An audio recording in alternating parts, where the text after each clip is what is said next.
Hey, welcome back to my commentary on the Gospel of John. I'd appreciate it if you listened to the very end and hit like or give me a comment. I do appreciate your opinion. There are 7 signs in the Gospel of John. Today we look at sign number 6 in chapter 9. It's the healing of a blind man. There are 7 I am statements in this gospel. Just before giving sight to the blind man, Jesus says, I am the light of the world. It makes me think of the song Amazing Grace. I was blind, but now I see. Because of course, this sign has spiritual lessons for us. The context of this sign is important. Just before, in chapter 8, the Pharisees have threatened to stone Jesus because he has said, I am. He is claiming deity.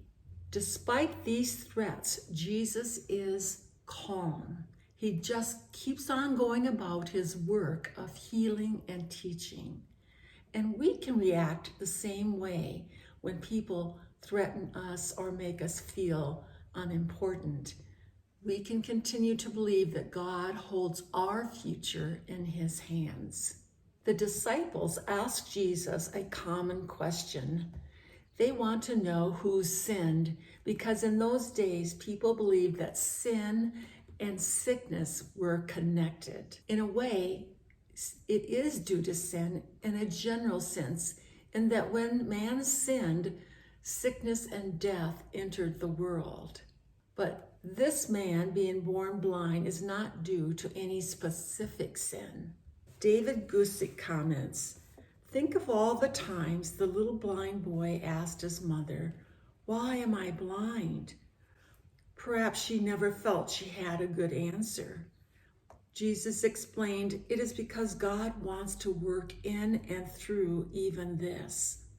Jesus pointed the question away from why and onto the idea, what can God do in this? Bruce comments, this does not mean that God deliberately caused the child to be born blind in order that after many years his glory should be displayed in the removal of the blindness. To think so would again be aspersion on the character of God. It does mean that God overruled the disaster of the child's blindness so that when the child grew to manhood, he might, by the recovering of his sight, see the glory of God in the face of Christ, and others, seeing the work of God, might turn to the true light of the world. I like that comment. So Jesus spit on the ground, kneaded clay, and placed it on the blind man's eyes. Then Jesus gave him an assignment. Go wash in the pool of Siloam. What do you think this man was feeling? He'd already been humbled his whole life and was begging just outside the temple. Jesus could have just used a word and healed the man. I think he uses this method for several reasons. One, the man had to submit to Jesus's touch, and the man had to obey and go wash. He had to have some faith.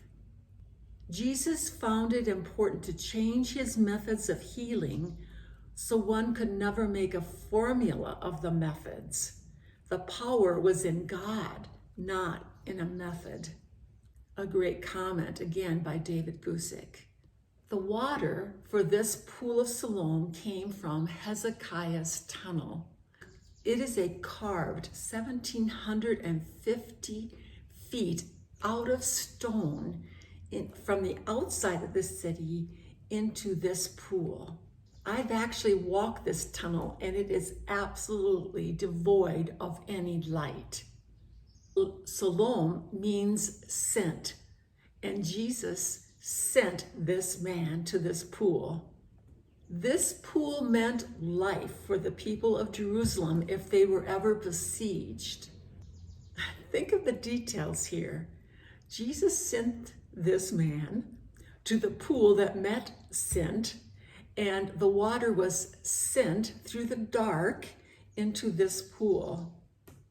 Jesus sent him to find new life and new light for his eyes. And later he is besieged by the Pharisees. What joy must have exploded. People should have been jumping up and down. Can you imagine how this man felt to see things for the first time? But instead, the Pharisees interrogate him. They had no compassion for him, even though they must have seen him every day outside the temple. They were just focused on Jesus and how he had worked on the Sabbath. Oh my, he had kneaded some clay. The healed man comes to Jesus, recognizes him as the Messiah, and kneels down to worship. He is healed spiritually and physically.